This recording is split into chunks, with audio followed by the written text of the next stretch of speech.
Welcome to the station for learning.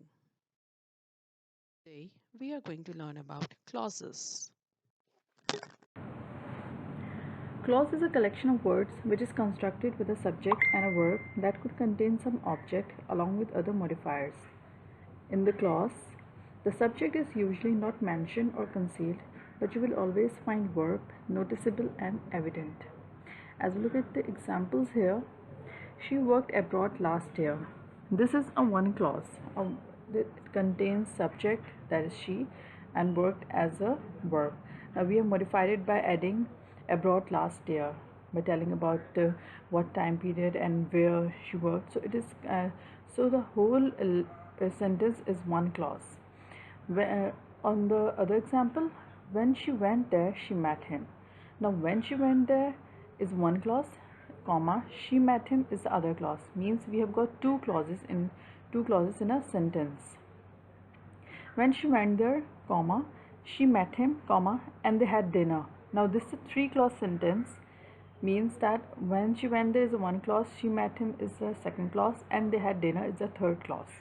So a clause is a complete sentence in itself, and the more we add on it, the more we are adding the clauses and constructing the sentences.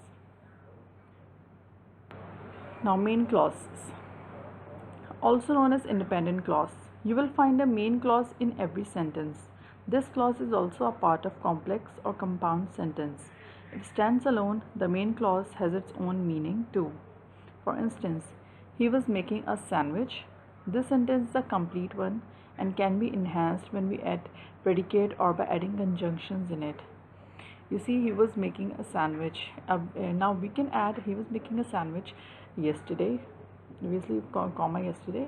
We are adding in more sentences in it, or more actions or place, time in it, and mood in it to enhance it, to add more clauses in it, and that's called predicates. We are adding in, and we are making a similar enhancing the sentence. We are making new sentence, means we are also adding new clauses in it. All right. Right now, he was making a sandwich is itself a one clause, is a main clause that's complete. Now, compound sentences. The sentences that have two or more clauses in them are called compound sentences. These clauses are joined by conjunction such as, so, but, etc. and like these. Compound sentences example is, she is a lawyer but she likes to paint. She is a lawyer is a complete sentence, a complete clause itself, comma, but she likes to paint means we have enhanced the sentence, we have added another clause in it with the help of but. We have joined these two sentences with the help of but and added a new clause in it. Right now the sentence has two clauses, she is a lawyer and but she likes to paint. All right.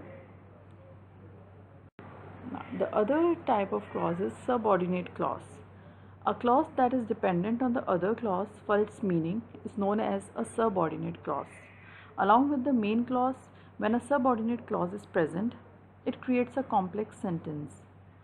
Complex sentences are the ones with one or more subordinate clauses.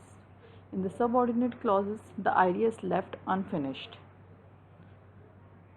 Let's look into these two sentences. After we had picnic, we went back to home. All right. Here's the main clause is we went back to home, and the first clause is the dependent or subordinate one. All right.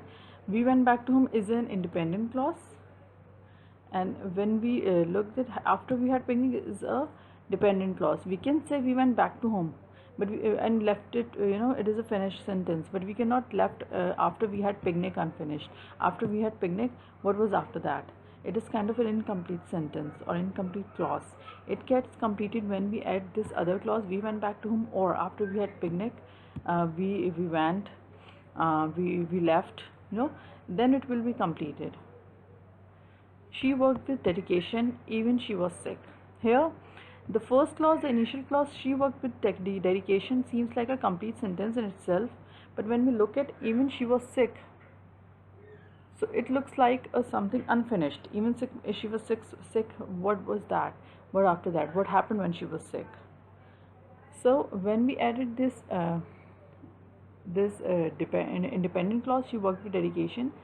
If we write this, then it is in itself a complete sentence or some complete clause. But when we added even she was sick, it added more information in the sentence, and it added more and it enhanced the sentence. So it was a dependent clause, it was a subordinate clause, even she was sick, and this is the main clause. After we had picnic is a subordinate clause here, when we went back to home is a main clause here. Alright. It is a present tense that happens every day. Alright. Plays every evening. These are the final clauses that tells that the action is happening daily. Means the present tense.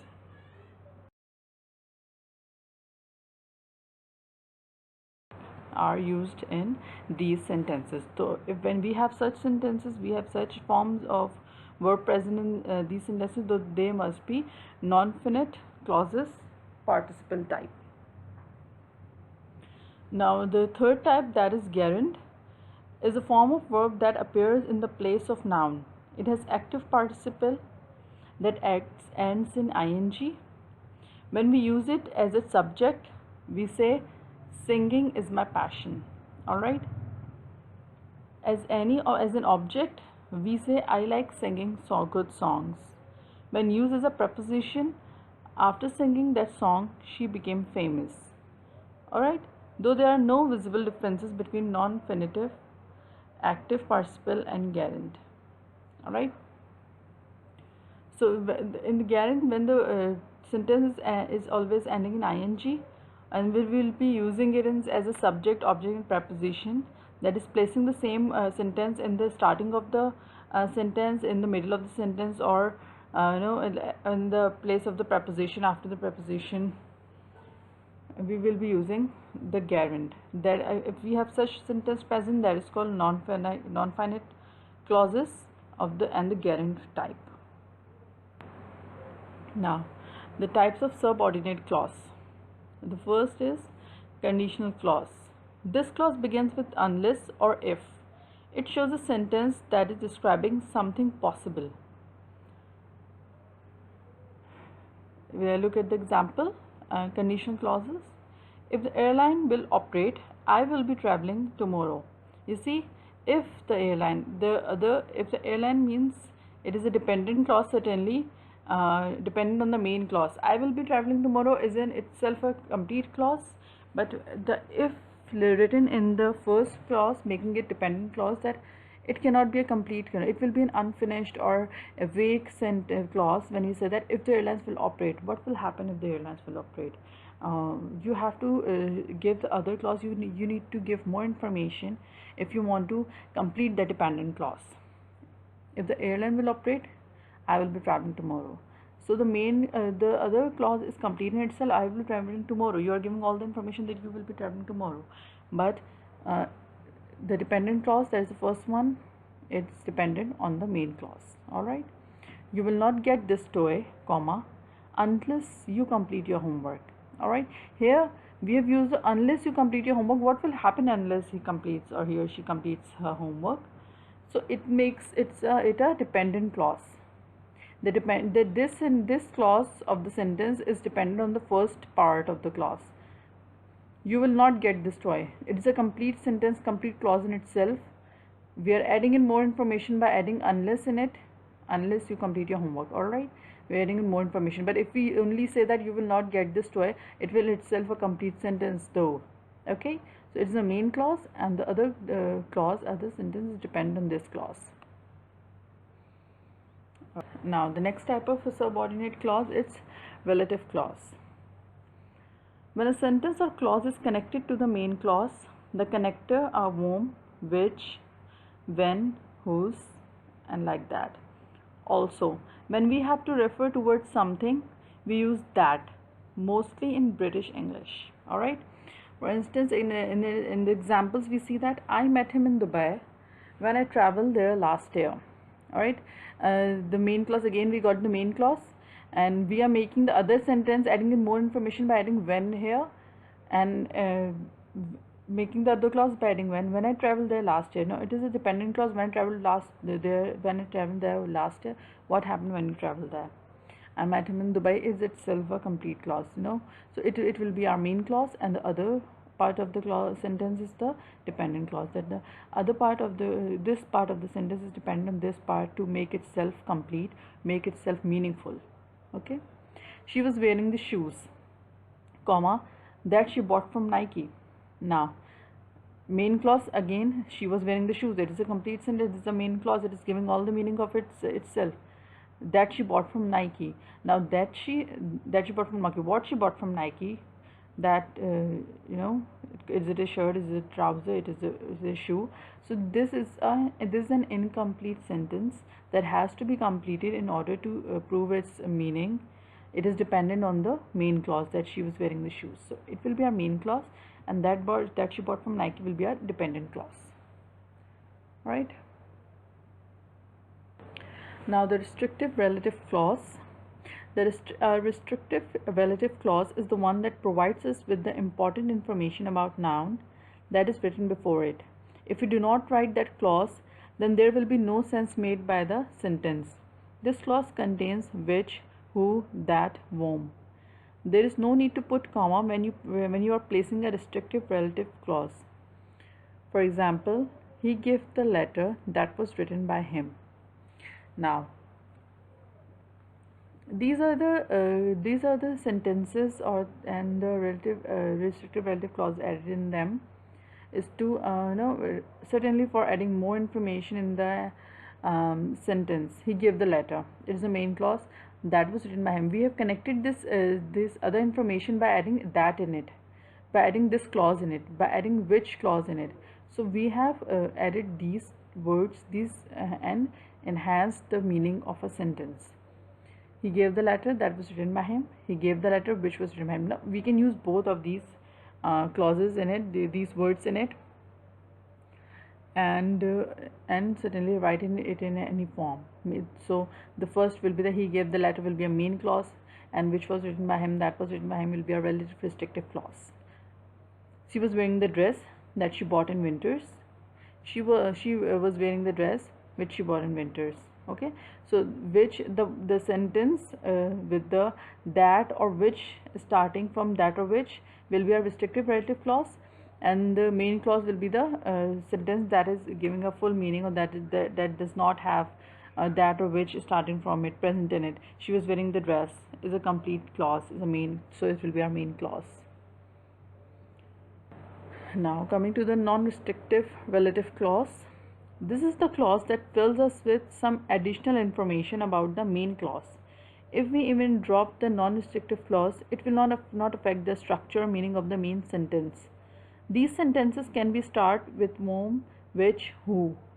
You do not use that in these sentences. There must be a comma before them. Non-restrictive clauses can occur in the middle of the sentence as well.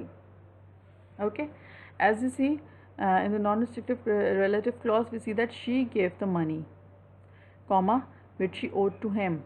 Alright, so this is the main clause, and we are adding, by adding this which she owed to him is a non-restrictive clause, means we are adding more what money she was giving him, what was the purpose of giving that money. So it was the money that she owed to him, which she owed to him. So it will be non-restrictive clause, and the she gave the money will be a main clause. If we do not write which she owed to him, then still our first sentence will be complete. First clause will be a complete sentence in itself, that she gave the money, the main clause. Now, when we looked at even it could be present in the middle of the sentence, non-restrictive relative clause. Jim, comma, who wanted to go to gym, comma, refused to go for a week. Jim, who wanted to go to gym, refused to go for a week. When we read it in a flow, it will be like Jim, who wanted to go to gym, refused to go for a week. All right, so we see that it is an how do we know that it is a non-restrictive relative clause? Who wanted to go to gym? So it is lying in the middle of the sentence because it is starting from who. So it is an additional information about Jim. It could be Jim refused to go for a week. Now, it is dependent on this part of information, part of this clause, that he wanted to go that but he refused. Now this is starting from the who, so we know that it is non-restrictive relative clause of our sentence. This is it for my presentation for the clauses topic. Thank you. Don't forget to like, share, and subscribe.